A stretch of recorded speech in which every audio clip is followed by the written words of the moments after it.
दिल्ली की घटना के बाद ये डबल इंजन नहीं, डबल ब्लंडर की सरकार बन गई है। सोचो कितने लोगों की जान गई। मैं मांग करता हूं कि उनके परिवारों को 50-50 लाख रुपए की मदद सरकार को करना चाहिए, मुआवजा देना चाहिए। दिल्ली रेलवे स्टेशन पर हुए भगदड़ के बाद देश भर में हड़कंप मचा हुआ है। किसी ने अपना बेटा खोया तो किसी ने अपनी मां को। भगदड़ के बाद सियासत भी खूब हो रही है।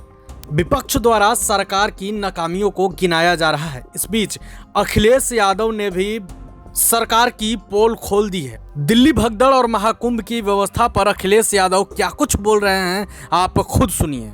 दिल्ली के हादसे के बाद, दिल्ली की घटना के बाद ये डबल इंजन नहीं, डबल ब्लंडर की सरकार बन गई है। सोचो कितने लोगों की जान गई। और सुनने में ये भी आया कि जो पत्रकार साथी अस्पताल में जाना चाहते थे उन्हें फौज से रोक दिया गया। कोई पत्रकार अंदर नहीं जा सकता है। यही याद कीजिए आप, जब पहले दिन भगदड़ हुई थी उस दिन भी पत्रकार साथियों को किसी को नहीं जाने दिया अंदर, जानकारी नहीं लेने दी। जो कहते थे महाकुंभ उनका डिजिटल है, जो ये कहते थे महाकुंभ में हम ड्रोन रखेंगे व्यवस्था के लिए। बताइए, जिन्हें गिनती 50 करोड़ 60 करोड़ की गिनती आती है, वो ये डिजिट, ये आंकड़े नहीं बता पा रहे हैं कि कितने लोगों की जान गई है। वो सूची भी अभी तक नहीं आई है कि वो नाम क्या थे, किस जगह के रहने वाले थे। खोया पाया केंद्र भी खो गया है। बड़ी संख्या में लोग अपने परिवार के सदस्यों को ढूंढ रहे हैं। इसलिए भारतीय जनता पार्टी को कभी ऐसे स्तरों पर राजनीतिक रूप से काम नहीं करना चाहिए। उन्हें एक जिम्मेदारी के साथ एक परिवार के सदस्य की तरह काम करना चाहिए, क्योंकि किसी के पिता खोए हैं, किसी का बेटा खोया है, किसी के परिवार के और सदस्य उन्होंने खोए हैं। इसलिए परिवार की तरह व्यवहार होना चाहिए, उनको राजनीतिक व्यवहार नहीं होना चाहिए। ये जो महाकुंभ का आयोजन हुआ है, इससे ज्यादा व्यवस्था खराब नहीं हो सकती थी। आज भी ट्रैफिक जाम है, लोग प्रयागराज के जा नहीं पा रहे हैं, कहाँ जाएं। कई मौकों पर हाउस अरेस्ट रहे हैं। बहुत सारे बुजुर्ग अभी भी इस पुण्य आयोजन में या पुण्य महा आयोजन में, जो कुंभ महाकुंभ का कार्यक्रम, उसमें शामिल नहीं हो पाए, स्नान नहीं ले पाए। इसलिए हमारा सरकार से निवेदन है कि महा आयोजन महाकुंभ की और तारीख बढ़ाई जाए, जिससे हमारे बुजुर्ग लोग भी स्नान कर सकें।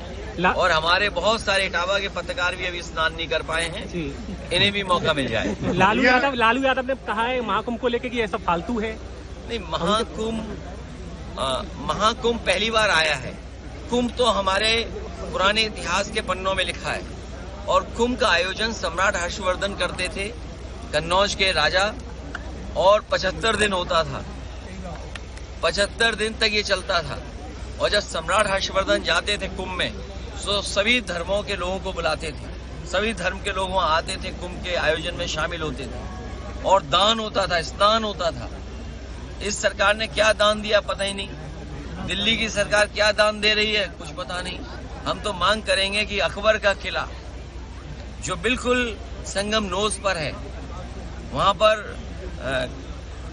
जो बट वृक्ष है, या हम उसको बोलते हैं जो वृक्ष है जिसकी पूजा करते हैं, और सरस्वती नदी भी वहीं से निकलती हैं, तो कम से कम वो जो अकबर का किला है वो उत्तर प्रदेश सरकार को दान में दे दिया जाए, क्योंकि दिल्ली वाले सब स्नान कर चुके हैं। हम लोगों को भी किसी न किसी से कुछ सीखना चाहिए। इस बार हम लोगों ने महाकुंभ में जो सीखा है, वो वस्त्र पहन करके स्नान करना चाहिए, यही सीखा है। भैया, आपके द्वारा जो लगातार कुंभ पे की कमियां दिखाई जा रही हैं, और लेकिन ये सरकार, डिप्टी सीएम कह रहे हैं कि आपको फोबिया हो गया है सपा को। देखिए, महाकुंभ में जो व्यवस्था खराब है, जो सरकार 100 करोड़ की लोगों के लिए, श्रद्धालुओं के लिए व्यवस्था कर रही थी, जो व्यवस्था नहीं कर पा रहे, जो अव्यवस्था हो गई, उसको हम समझा रहे हैं, बता रहे हैं। नाकामी जो सरकार की है, हम उन्हें सूचना दे रहे हैं।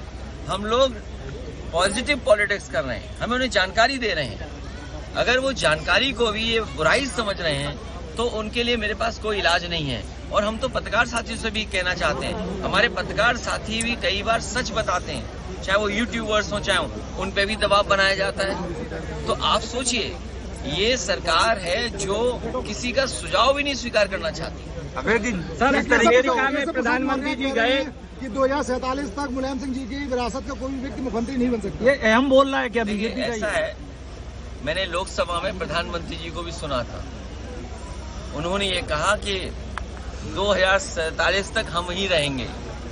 और जो महाकुंभ में इंटरव्यू दिया जा रहा था, कुछ साधु संतों ने कहा था कि प्रधानमंत्री कौन होगा, और कई साधु संतों ने ये भी कहा था कि किसी कुंभ में ये फैसला हुआ था कौन प्रधानमंत्री होगा। तो ये जो 2047 की जो लड़ाई है वो आप समझ नहीं पा रहे हो। आपको ये भी पता होगा कि भारतीय जनता पार्टी ने 75 साल के बाद रिटायरमेंट की बात की थी। तो लखनऊ वालों को पता है कि कौन रिटायर होने जा रहा है। भैया दिल्ली रेलवे, इसलिए अपनी अपनी व्यवस्था में लगे हुए लोग हैं।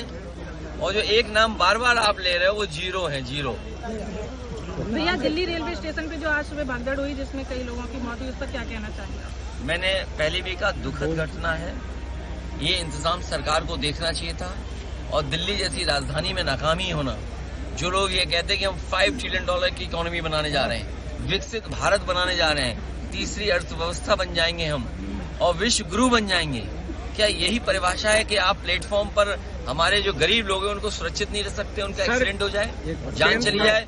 जिन लोगों की जान गई है, चाहे महाकुंभ में गई हो, जहां भगदड़ में, या अन्य कारण से जान गई हो, जो लोग रास्ते में अपनी परिवार के सदस्यों की जान जिनकी गई है या एक्सीडेंट की वजह से जान गई या रेलवे में गई है, दोनों सरकारों को मिलकर के जो मुआवजा देने की बात कहेगी तो वो मुआवजा देना चाहिए, उनकी मदद करनी चाहिए।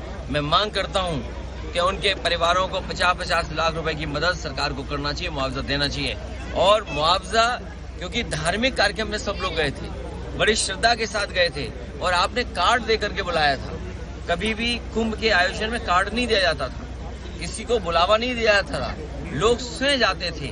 और फिर सबसे बड़ी बात है, ये भारतीय जनता पार्टी वाले इतने ज्ञानी हैं, महाज्ञानी हैं, कि हर चीज जो बोल देते हैं वो प्रूव करते हैं।